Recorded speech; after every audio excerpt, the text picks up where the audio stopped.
My name is Artemus. I'm a member of the Continental Board of Counselors for the Baha'i Faith for the Americas.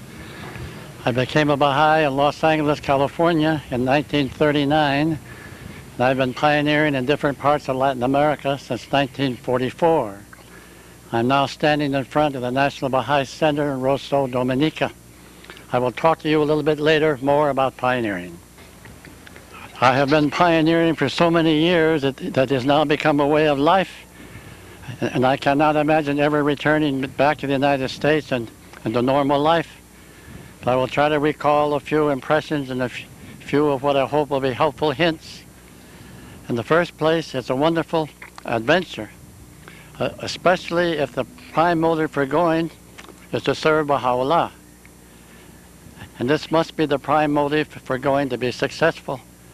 And of course, secondly, it's an opportunity to go abroad and see different peoples and see how they think and how they live and so forth.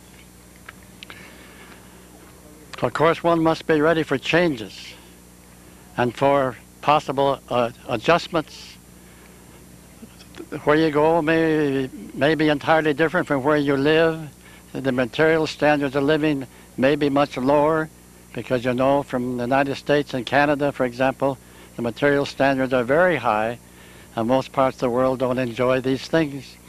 So one must be prepared, possibly, to make material sacrifices and to be happy no matter what. I don't know. Of course, different pioneers will have their own methods, their own ways of operating when they get to their place. Personally, when I go to a new place, first I begin to pray to Baha'u'llah to guide me to new people, to receptive souls.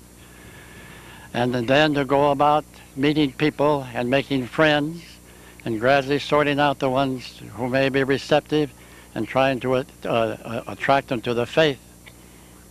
Incidentally, I forgot to say at the beginning that it would help if a potential pioneer would try to read up about the place to where he's going, so to know something about its inhabitants, its culture, its government, and so forth. After that, when one continues praying and being an instrument, making friends, teaching the people, trying to serve in any way possible. Also, if there are some native Baha'is already there, I have always found it very useful to consult with them about how to teach the people, and also to consult with even no Baha'is, people who live there, about the people and the approaches to them, how not to offend the people by unnecessary the breaking of their traditions. It's all quite a delicate task, calls for a great deal of wisdom and tact and Baha'i love. And speaking of Baha'i love, this is probably the most important thing, particularly in foreign lands when a pioneer arrives. One of the best means of attracting the people to you and then to the faith is through your dealing with them through an attitude of love and kindness and understanding and humility. So many times we from the northern countries coming to southern countries where maybe the standard of living is lower and so forth, we may feel that we are superior. Of course, this is an obstacle to meeting the people on their own ground and to attract them. After all, we are only servants of Baha'u'llah, and this is the main motive we must keep in mind all the way through. If we do this, we will be successful.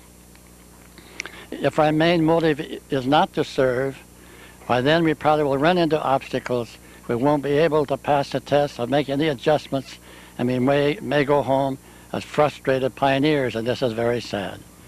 But most people are successful, and if they are, it's one of the most wonderful experiences of your life and one of the most useful ways to serve the faith of Baha'u'llah.